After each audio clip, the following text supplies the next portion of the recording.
Hey there, this is Schwermetallisch. I'm sitting here in my virtual Wohnzimmer, I forgot the fucking word, with Justin Biggs of the band Sorcerer. Hi. Has, yeah, he's sitting there in the dark, but it's pretty good light to fully see you. I had a few interviews already where it was like I was talking with the 80s, camera-wise. Whoa, what is HD? I don't know what that is.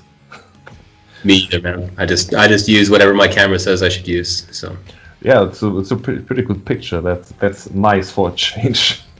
yeah, I've got lights as well. I do the whole YouTube thing too, so have to have lots of light. Yeah, it's pretty convenient to have a chat with someone who's also doing YouTube stuff, so you can properly see and hear the person. And Yeah. when you mostly the bands don't know if they use a cell phone or a webcam. The webcam is usually a model from the 90s, Yeah. and yeah. When a whole band is sitting on the couch and they are doing it with a handy, and it's like you see one guy in the middle and everything else is just cut off, Yeah. and you have to do it all again. Yay! Luckily, I have my basic setup right now, so it's just a webcam through my laptop and then just a bunch of lights. So it works pretty good. Yes, your setup makes me happy. That's good. I'm glad that you're happy.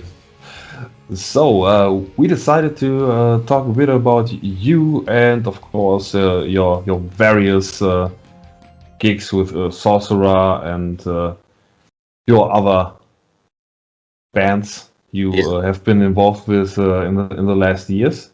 So let's start with one of my nerdy but not pretty good questions. Okay. Fair enough. So. Yeah, the first question arose to me when I just listened to Lamenting of the Innocent.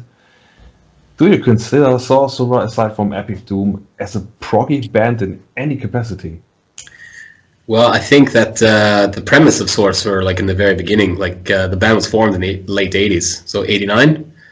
And back then it was kind of like this whole Doom movement in Stockholm at the time. So I think initially they started out as a Doom band. And when they kind of resurfaced in the, 2010, when they did the first gig, like kind of like reinventing themselves at, I believe it was Hammer of Doom. They still were a Doom band, like In the Shadow of the Inverted Cross is a Doom record. The Fire King is a Doom record, I would say. But you can hear on the Fire King as well, like the evolution of the band itself on songs like Unbearable Sorrow, for example. Like that's one for me that sticks out as not so classic Doom. More are like I don't know how you'd say it, just more like our Dokken song. But yeah, Lamenting of the Innocent kind of lifted itself with our songwriting and stuff like that. There's lots that we're all doing together. I'm a progressive death metal guy myself. I love prog rock, but I wouldn't say that we're a prog band. I would definitely say there's elements of that we're trying to kind of like throw in there, but we're trying to maintain the doom aspect of Sorcerer, and I think that that's integral with the music moving forward. Even though we have a lot of different influences and stuff like that, I think it's really integral that we maintain the doom aspect. Yeah, of course.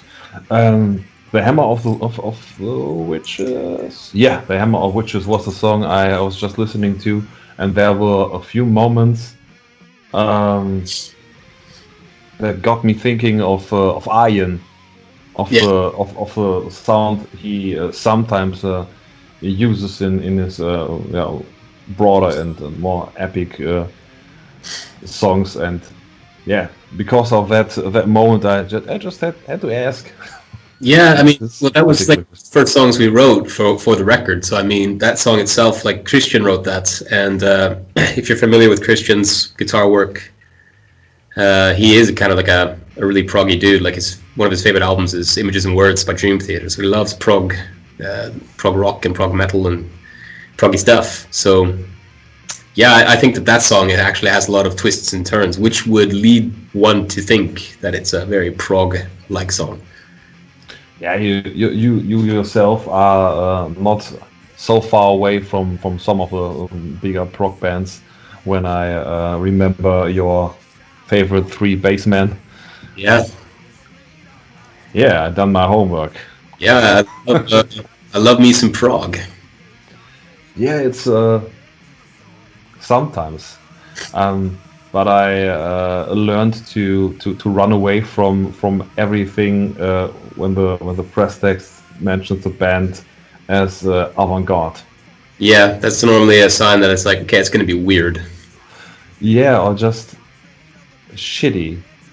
Well, I mean, I like the prog stuff of like the 1970s, but I can admit that it got a bit pretentious and a bit full of itself, like when Peter Gabriel was dressing up for Genesis in like these flower costumes, and you could barely hear him behind the mask, or Richard Wakeman doing the the Knights of Camelot on ice. It was just like so pretentious. It was like, oh my god. And that's actually, I think, if you listen to like the 80s music, a lot of the prog bands went over to like this kind of like generic poppy 80s kind of music. Like you look at Yes, Genesis, even King Crimson was doing like this, just kind of like avant-garde stuff. And for me, that's why I also stayed away. I hate Owner of a Lonely Heart. I hate that song. Yeah, I'm not too fond of it too. But when I think of avant-garde, I think of two records I had to review lately.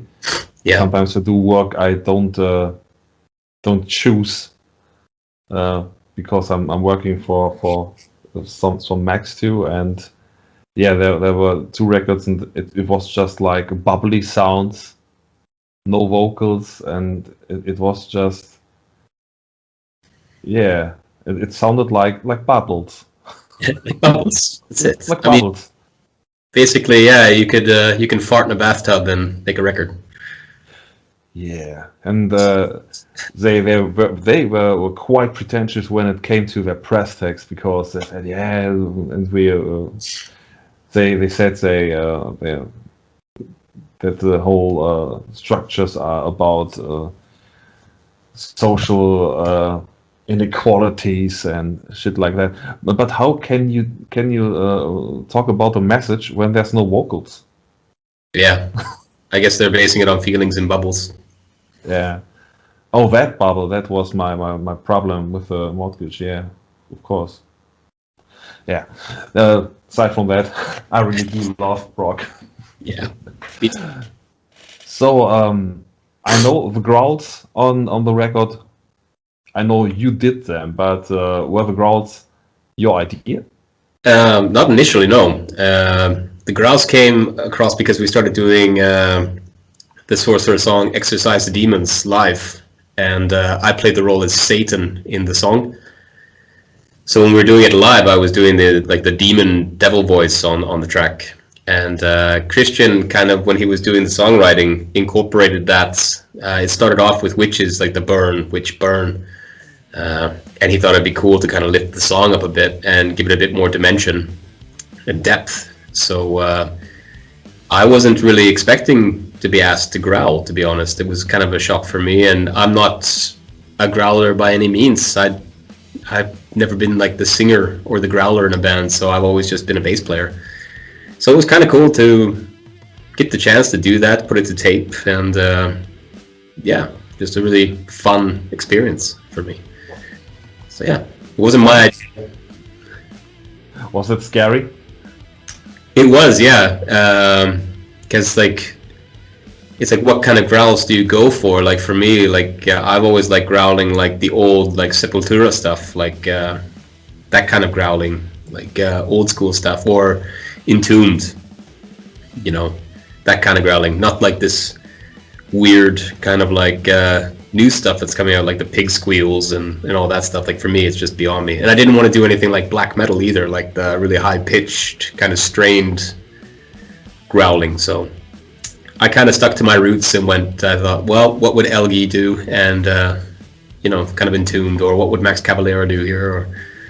So yeah, that's kind of where I got my growl inspiration for those growls.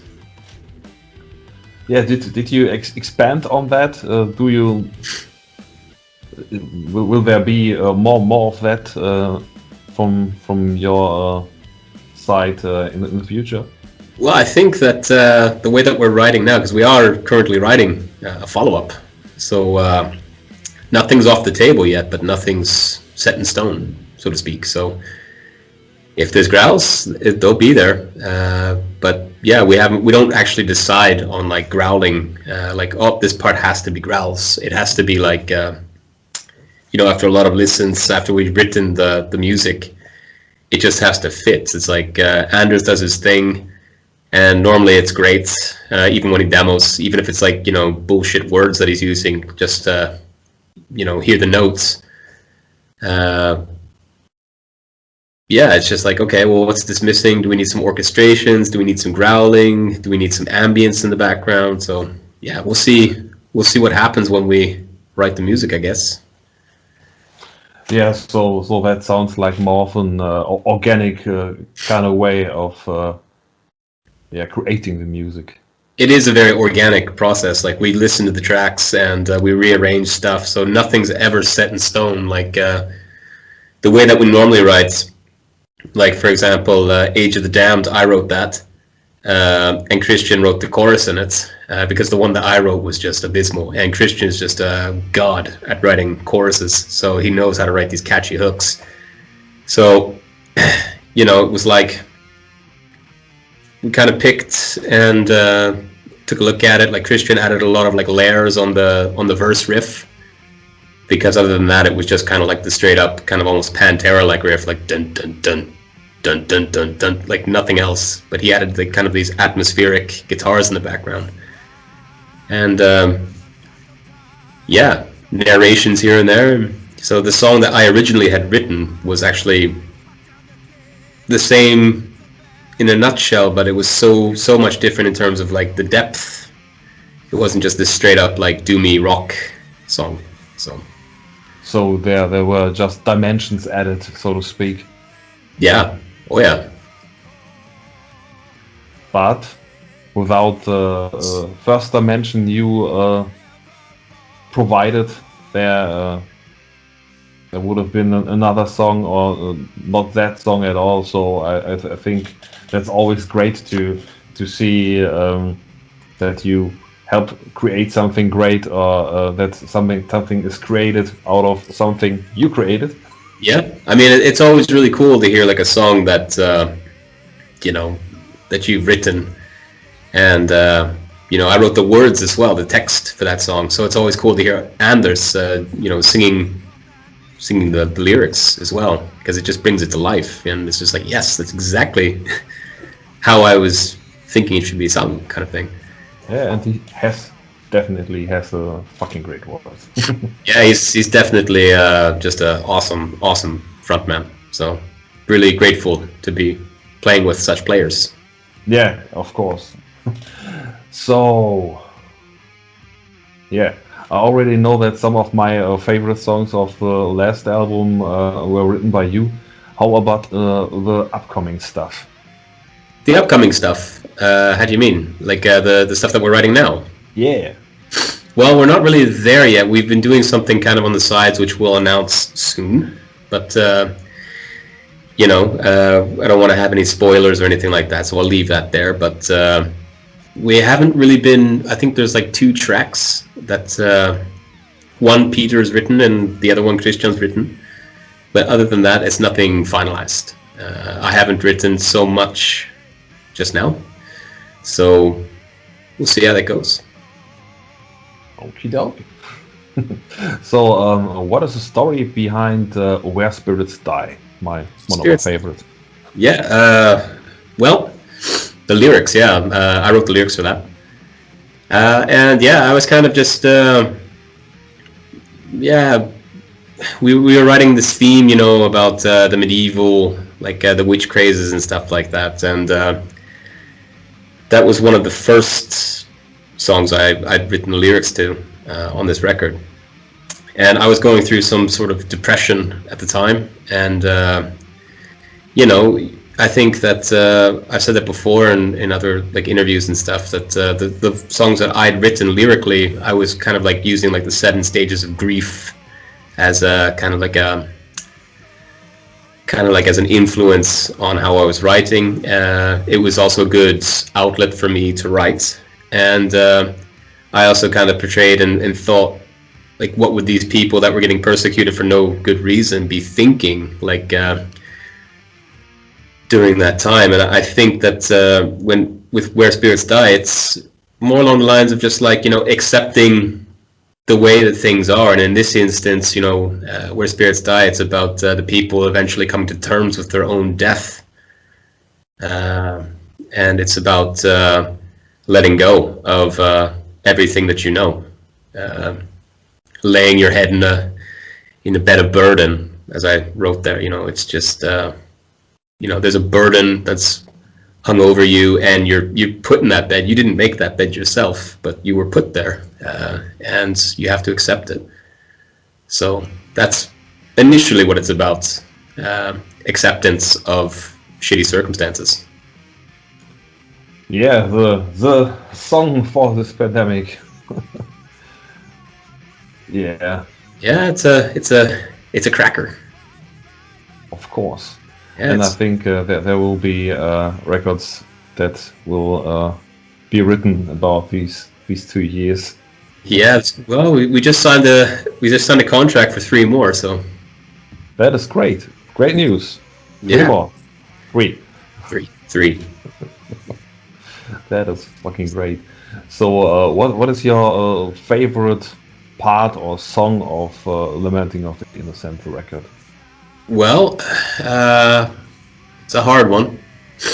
I would have to say I really like Where Spirits Die, of course, because it's kind of like my baby. I didn't write the music though. I believe it was Peter that wrote the music to it, but I wrote the lyrics to it, and it's just one thing that really sits strong with me. Like I said, it's a very personal song for me. Other than that, I really like actually the title track, Lamenting of the Innocent. That's great. It's awesome. Lyrics from Moi. So, and Anders just sings it beautifully, just totally knocks it out of the park. And I think that on that song, you can hear really the dynamic of the band as a whole, like where we want to be. Like everybody brought their A game to the table on that track. The lyrics, the music, like the compositions, the playing. It's just the perfect track on the record for me. And I think it just really kind of pushes the band more and more, and it shows what we can do, basically. Yeah, along with the last Heathen release, Empire of the Blind, the Lamenting of the Innocent was one of the 2 records last year that, were a bit where people said, it's a bit overproduced, it's too smooth, and I love both records. Not because of the pre-production, because I don't know shit about production or mixing or stuff like that. I have my my opinions on stuff, but sometimes I'm better off with just shutting up. I really like the production on that one, and I think I understand what the people meant, because it's really very smooth. And the more I say this word, it's Yeah, well, I mean, I don't think. I think it's really funny, actually. You know, hearing people kind of complain about the production. That's fine. I mean, we didn't want to sound like we were recording in a tin shed, you know, with like this old school sound. But at the end of the day, as well, like we didn't pay like millions to go into a studio. For the majority of it, we did most of the stuff at home. So I mean, production-wise, it wasn't really overproduced because we did everything in the comfort of our own homes. And the same people who yeah, who talked shit about it. Other people that said that what was the fucking name? Yeah, Crowning of a Fire King, of course. I Yeah, just wanted to say Fire King. Fire King. The same people um, gave it a 10 out of 10 years ago and said this is the record to buy, and it's one of the best epic doom records of all times. And I think, okay, the production sounds very alike for me, and I love both records, so I don't get what the fuck they're talking about. Yeah, I mean, we used Ronnie again. Connie, who's doing a lot of like the background production, Connie of Leon, who works very very well with Anders. Like when Anders is doing his singing and stuff, like he works side by side with Connie. So Connie is like a sixth member of the band. Really, he helps with the writing process as well, and also uses a lot of his talents in the lyric writing as well. So I mean, you know, without him, there's a lot in the Sorcerer that we have now that I don't know. Without his input, I just don't think it would sound the same. And Ronnie, the guy that does the mixing and the mastering, he also mixed and mastered the Fire King. So I mean, we had the same guys, same studios. It was just kind of like plug in, use the same thing from Fire King, and bang, wham, bam, thank you, ma'am, done. It's just like the amount of bitching about shit has evolved to another level in the last 3-5 years. Yeah, I think people just need something to complain about, really. I just ignore it. You know, these keyboard warriors are paff, paff, paff, paff, paff. We should all do what the people of Texas do in the comics. Just shoot into the air, say yeehaw, and pass on. Yep, exactly. Right off into the sunset. Yeah. So you, like many artists in metal, are a bit of a workaholic that had multiple projects in the past. So what is the current state of affairs when it comes to projects outside of Sorcerer? Well, I mean, I'm working with music and with videos and stuff as well when I have time, of course. So musically, I'm working with a band called Autumn's Morning, which is another Swedish band, kind of like a folk death metal kind of band. Yeah, and that's a lot of fun. You know, we did the recording for a record we'll release very soon. And other than that, yeah, I'm doing like this review thing, kind of like yourself, doing reviews and filming them, but I'm using like my platform as like a kind of a forum for underground bands, and maybe those bands that are a little bit more in need of kind of like a boost up, you know, bands that... And you're a tad bit more successful than me. It doesn't have anything to do with that. I think that it's just it's about helping the community, you know. Without those bands, you know, they're kind of bringing new things to the table. It helps develop the music, and I think it's a shame that you know, in 2020 a lot of these bands got just absolutely shat on and couldn't do anything. They didn't have merch, they didn't have anything, and they needed a forum to get their stuff out. So I thought that that's the best way to help them, is to try to promote their music. And like I said, it's when I have time. I'm also working a day job, so Yeah. you know, I haven't been as active as I'd like to be, but that's of course within the constraints of my actual time. There's only 24 hours in a day, and I can't stay up for like 4 days in a row burning the midnight oil and just like, oh, do Yeah. videos. I know that you're having a tough day job, and even I are feeling this. Yeah, the day has only 24 hours, and I'm just staying at home and doing everything from my personal computer. But still, even me feel even I am feeling this. Words Yeah. don't come easy. Yeah. No, it's So. So, which song do you think best features your bass? well, I would say on Lamenting of the Innocent, it's probably going to be your pick as well, which would be Instataurus. I wrote the hook, the intro to that song, and it was kind of just like a pumpy bass.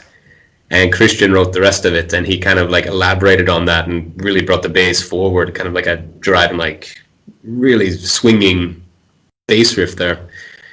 So I think that one is just a brilliant song on its own, just to showcase the bass on that in that sense. But yeah, it's just a super punchy song, and Christian really took a lot of liberties with the bass there. Freezing 2 times. Freezing. Freezing. Yeah, you should maybe put a jacket on. Jeez, 3 degrees outside.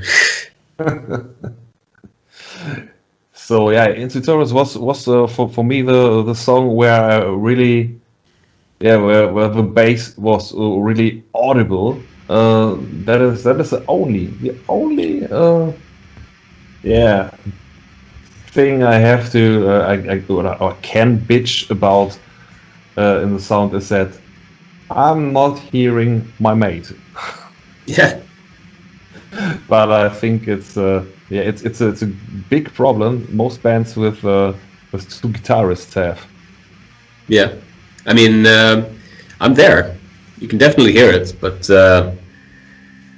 yeah, I mean, rather than being like this virtuoso, I've never been this guy like, oh, I should play so fast and just, you know, do all these licks. Like, I like kind of just gliding. Like, that's why I like playing in Sorcerer as well, because it's just like, some of the riffs are complicated, but at the same time, it's just like, it doesn't keep me like my focus like this on the neck. Like, I hate going to see bands live and they're just like looking at their guitars and really still on stage. It's annoying. Like, I think there should be movement, and it should be kind of theatrical. Like, Steve Harris is the great example, you know, running and pushing Bruce Dickinson out of the way and pointing his bass around and stuff like that. You know, it's just brilliant. So I think that yeah, it's just really nice to glide and just, you know, tug away on the bass, but it's also the most unforgiving. It happened one time to me when we were playing live, and it was actually at the Hammer of Doom festival, and I hit the wrong notes, and it was one of those notes that hangs forever. And I was just like, oh man. And when you're doing that, like, you have to, like, it's like, do I change the note quick and like admit that I fucked up, or do I just let it hang? It's like, I have to let it hang. But then if you do it one time, the second time around, you have to do it again, just because you have to make sure that nobody knew that you fucked up. Yeah, keeping the structure. Yeah, exactly. You have to keep, you know, some continuation here. And it was just like, oh. Yeah, I can see if I would to play the bass, that would happen to me like all the time. Yeah, it's an unforgiving instrument at times. So I used to have this problem making out the bass line in many of my reviews. Why do you think that is an issue? Yeah, I mean, a lot of bands nowadays are using like these 7 strings and 8 strings and stuff like that. So the low frequencies are kind of taken over by the lead guitarists, I think. But I don't know. I mean, I think a lot of it has to do, especially like the people that are trying to keep it true with like new album and stuff like that. They're not using any distortion or anything on their bass, so it sounds like really low in the mix. You know, maybe they're not attacking it just like the right amount. Like, I know if you listen to a band called Judas Priest, you can't really hear Ian Hill so prominent on those tracks, but he's there. I mean, if you were to take the bass away, you would definitely notice like what's going on here. Why does this sound different? It's just like there's a noticeable low end, and I think that's basically up to a mixing thing, I guess. I know that on, for example, Nostradamus, which a lot of people hate, I personally like it. You can hear Ian Hill really well. This bass sounds brilliant on that record. So, you know, maybe that's one of the reasons people hate it. Maybe that's they don't even know why. Yeah, it's like, as a bass player, he's taking way too much attention away from the band. Yeah, it's like an itch you don't know how to scratch. So yeah. What is distracting me on this piece of music? You know, Rob Halford was going, oh, we should have turned him down. Yeah, like in Metallica. Yeah. Yeah, well, I mean, and that's the thing as well. Like, "And Justice for All" is one of their best albums of all times. I mean, and there's literally no bass on it. Well, there is, but it's zeroed. So So yeah, I'm always questioning myself if this issue is real or if my headphones are just really shitty. could be both. Could be something else. I don't know. I think that's people that look for the bass find it, kind of like finding the gold at the end of a rainbow. But Yeah, I know that if I regulate the volume, like I'm listening to music on 22, yeah, and I think you can really make the differences out even better if you may turn up the volume, but I just can't bear with it if it's too loud. yeah. I mean, the bass is there. Like the low frequencies are there. It's like if you were to take them away, the songs would sound a lot more flat than what they normally do. I just think that the guitars kind of just take over. Like a lot of people are more fixated on the riff rather than the rhythm foundation. So they're listening to, like, in Judas Priest, you don't listen to Ian Hill. You're there to listen to KK Downing and Glenn Tipton. So, I mean, just the way it is. Geezer from Black Sabbath, he was one of those dudes that you could hear because he was doing like licks in the background all the time. Like you could hear Geezer Butler just going for it. And yeah, I think that's one example where you can really hear the bass prominent. But there's a lot of Sabbath tracks where you can't. So I don't know. I think it's all about mixing and just the way that the songs are written. So sometimes the bass gets lost in the mix, or it just gets lost in the riff. So, but it's not a big deal. Yeah, I think it's sometimes it's down to guitarists just tuning the guitars too far down. Too far down, you think? Yeah, so that you sometimes you think, oh, that's a bass man, and then you realize, no, it's a second guitarist. Yeah, it's the same guitars. Yeah, they have a bass player. They're playing gent. So. Yeah, I feel like someone's robbing me of the bass sound, because I really like to listen closely and say, oh, okay, there's a guitar, there's a second guitar, there's a bass, there's the drums. Yeah. And if you write reviews, it's sometimes very it's unforgiving too, because you say, hey, the riffs are great, the drums are great, vocalist is great, and then where's you the start lying. No, I mean, like I said, it's all up to either the mix or just the riff, and sometimes the bass gets eaten up by both. So, but it's there.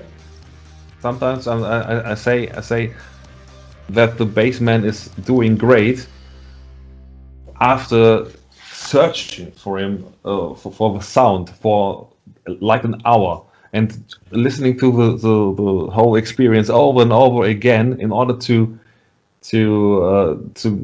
really make out the bass line so I can write something about the bassman.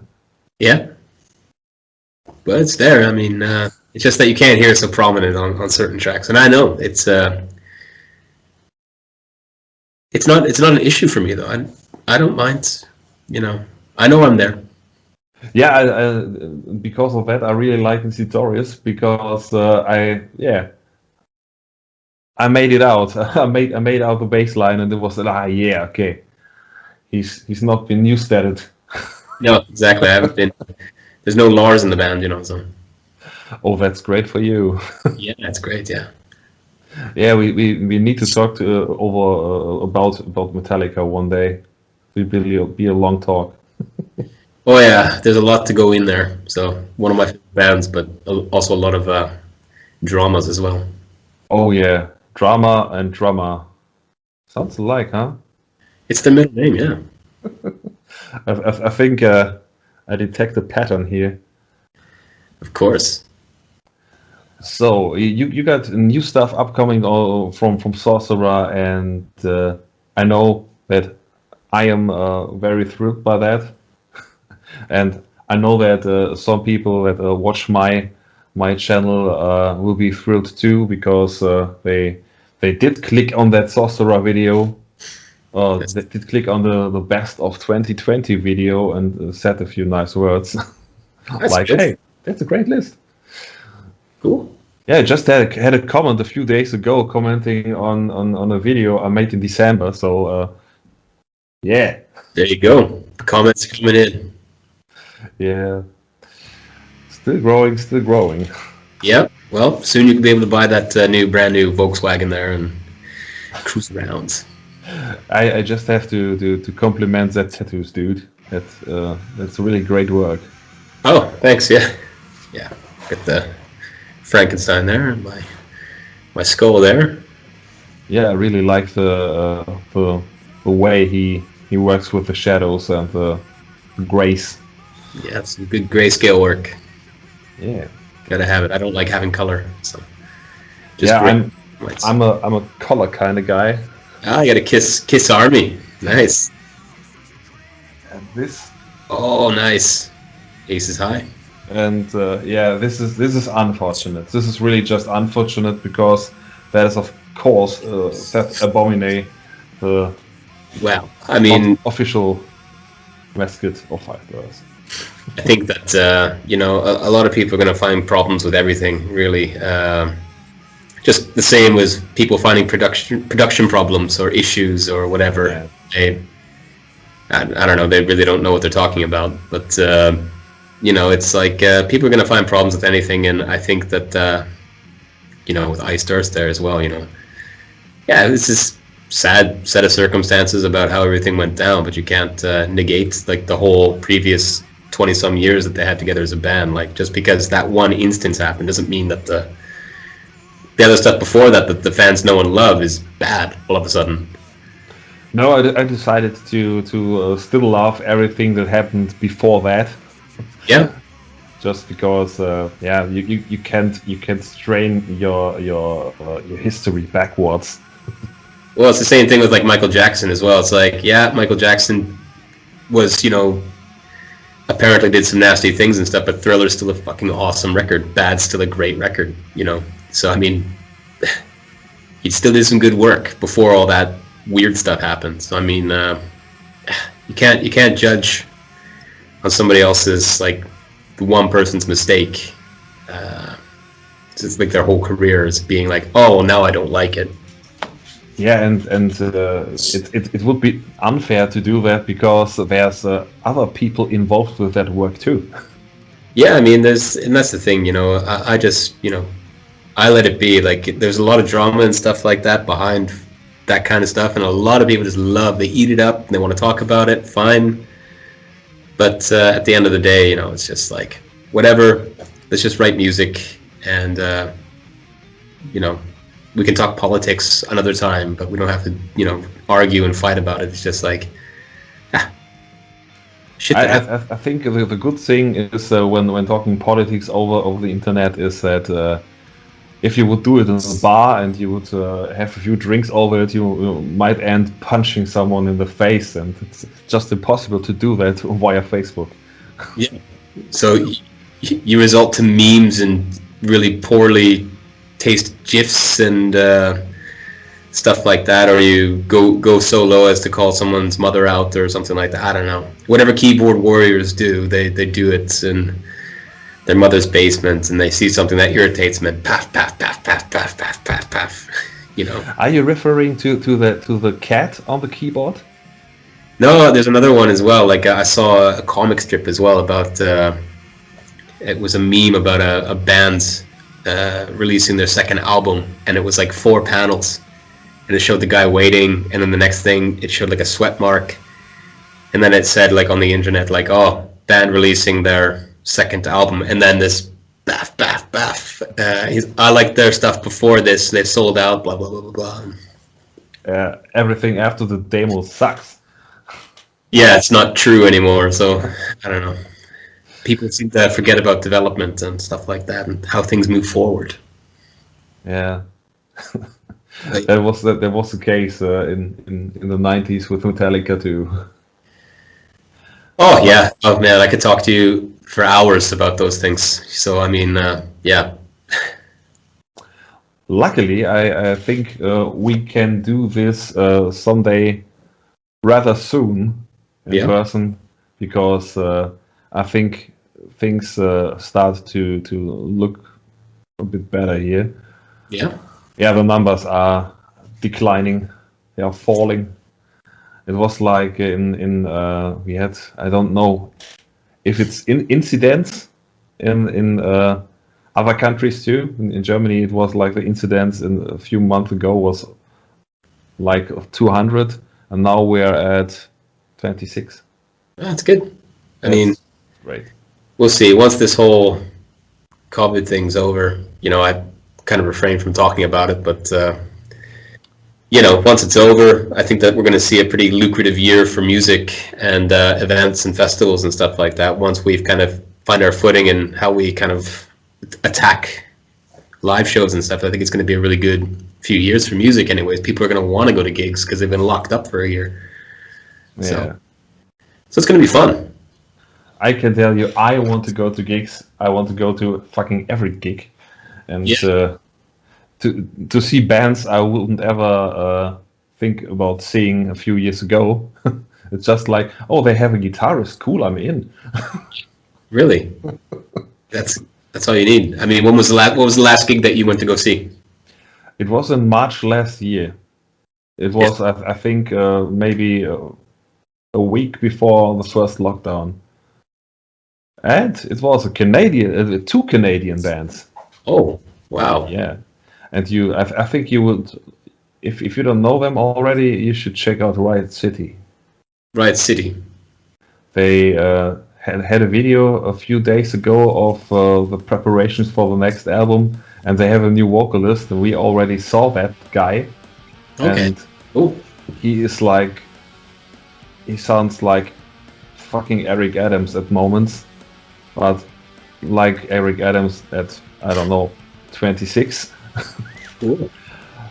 And sometimes he's even hitting higher notes, which I thought this might be impossible, but no, that's crazy. Yeah. I think my last gig, we did two gigs with Sorcerer. We toured we did 2 gigs with Evergrey here in Sweden. But prior to that, I think the last gig that I actually went to go see it was Testament, Exodus, and Death Angel. Oh, that was a really good gig. Had a lot of fun. that sounds like a really good gig. Yeah, it was fun. Testament always deliver, and up to this day I never saw Exodus or Death Angel live, but I will catch up on that. Yeah, they were really good live. And Steve on the bass, one of my bass heroes as well in Testament. So Steve DiGiorgio, he's just awesome. So I have no more questions left. No more. All right. More. All right. Well, I guess we're done. Guess we're done. Yeah, I will go grab something to eat and chill out a bit. And I wish you the best of evenings that you can get in Sweden.